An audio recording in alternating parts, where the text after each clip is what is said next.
Hello, I'm Roland Trevino, Vice President of PG&E's Public Safety Integrity Management.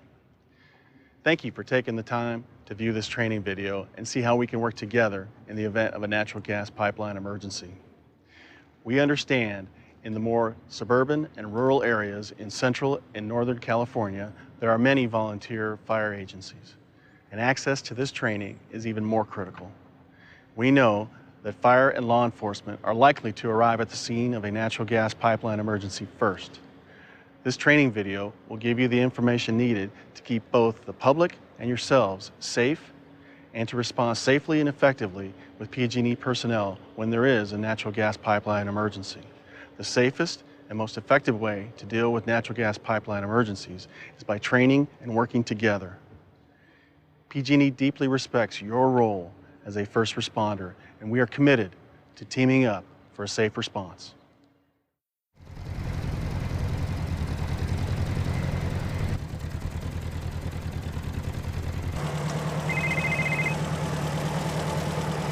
Hello?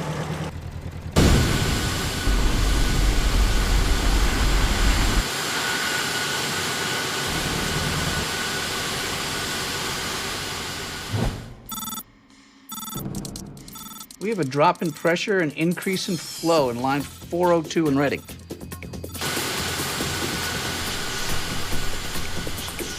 Yeah, I knew the pipeline was there. I just got distracted for a moment. Yeah, I already called 911.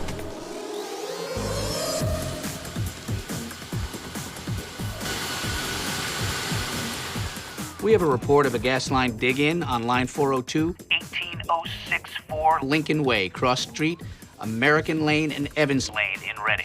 Got it. I'll dispatch my construction crew, and I'm about 15 to 20 minutes out. All right, I'll make sure to log it.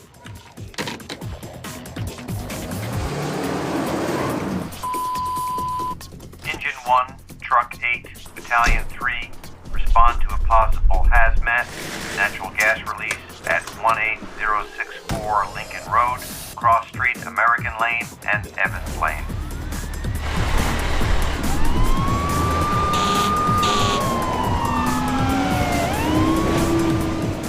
Mike, this is Dave. I need you over at the reg station on Adams Road, standing by at the valve. Got it. We're on our way. Lee, dig in. Let's go.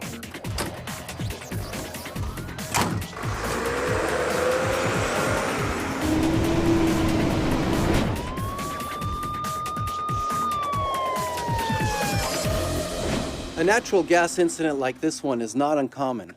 The leading cause of incidents involving natural gas pipelines is digging, and when it does occur, the impacts can be significant. We'll use every bit of training to respond safely and effectively to a natural gas incident like the one you're about to see. Hello, I'm Jerry Gray, Deputy Fire Chief for the City of Reading. An occurrence like this can stretch the resources of a small community to the maximum, which means we might have first responders from different jurisdictions, various law enforcement agencies, volunteer and career fire departments, all working together with PG&E to respond as a team. The first few minutes to a first responder are critical, so it's vital that PG&E dispatchers notify their emergency response crews as quickly as possible to ensure public safety. In the meantime, we need to know what we might face in dealing with a natural gas incident. We want to make sure we know our role and that we're teaming up with our other first responders for a safe and unified response.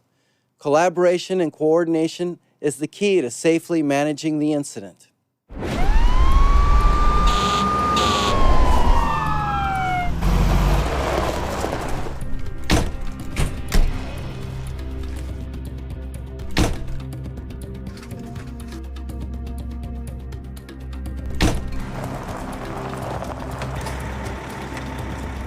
Dispatch, Battalion 3 is at scene, assuming Lincoln IC on TAC 1.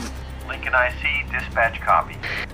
Okay guys, we've got a pretty good wind out of the north that's blowing. Let's get everybody upwind a safe distance away until we can evacuate the immediate area. Let's isolate and deny entry until we can determine what we've got here. The DOT Emergency Response Guide recommends an initial minimum evacuation distance of 330 feet. For transmission lines, this distance can be much greater. Evacuate the immediate area until information is obtained from PG&E, about the size and pressure of the line. Reference the First Responder Reference Guide developed by PG&E for evacuation distances based upon pipeline size and pressure. There's a park southeast of the incident, and based on wind direction and speed, we should have people to evacuate in the park.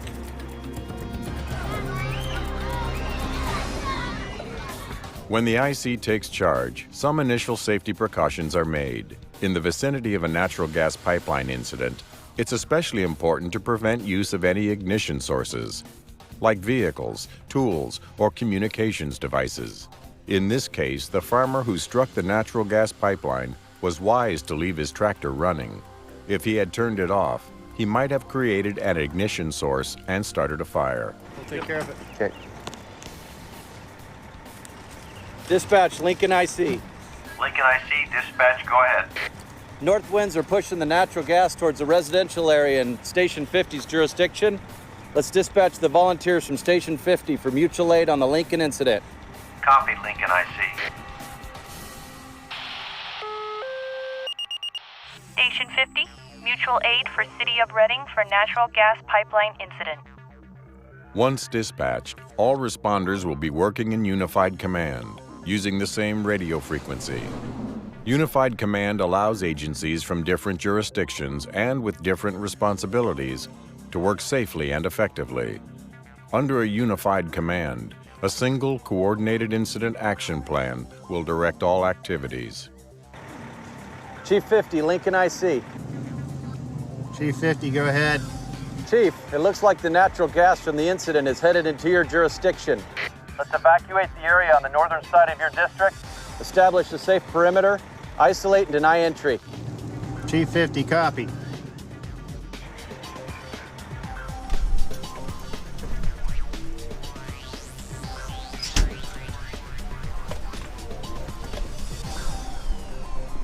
On PG&E transmission maps, firefighters can utilize PG&E's transmission mapping system to reference the size and pressure of various transmission lines. That data, along with weather conditions, will help determine the direction of the natural gas and areas that may potentially be impacted. This is a natural gas transmission pipeline incident, but there are two distinct types of gas pipeline: transmission and distribution. Transmission pipelines carry large volumes of gas and can be under pressures upwards of 900 psi. Smaller distribution pipelines can be pressurized up to 60 psi. A transmission pipeline rupture often can make a sound like a jet engine. A broken distribution line can sound as loud, but often produces a less intense sound, more of a hiss. Keep in mind that some leaking lines make no noise at all. Though transmission pipeline incidents can be much more dangerous, either situation needs to be approached with caution. Natural gas is piped into the PG&E system from Canada and Rocky Mountain and southwest portions of the United States, pressurized at compressor stations, and sent into something like a big interstate highway system of transmission pipelines, which then branch off into smaller distribution pipelines. 48,000 miles of gas pipeline in all that serve more than 4 million customers in Northern and Central California. Hello, Chief. I'm Dave Ferguson, Gas Construction Supervisor with PG&E. Hi, Dave. Cullen Kreider with the Reading Fire Department. Just so you know, I have 2 crews on the way. They're going to be on either side of the line rupture, standing by at the reg stations, ready to shut in the valves.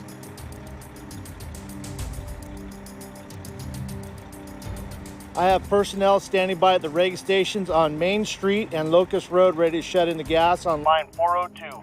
That's affirmative. Regulator stations on Main Street and Locust Road. Apartment complex too. Pardon me, Chief.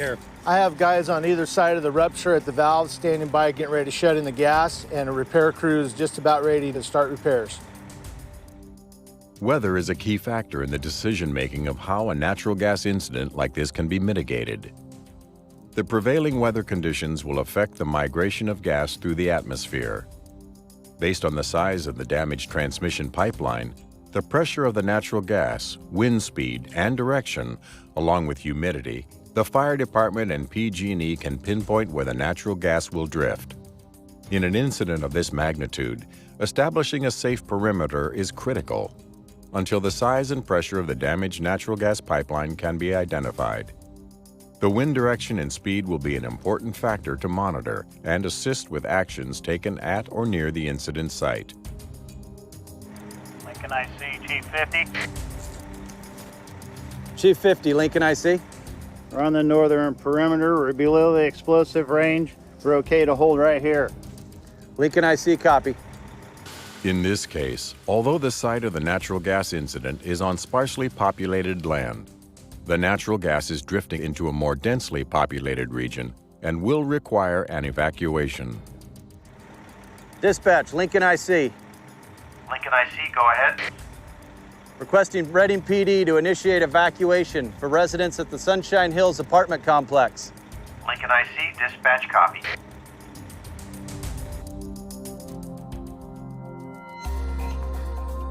In this scenario, restoring the natural gas is fairly straightforward.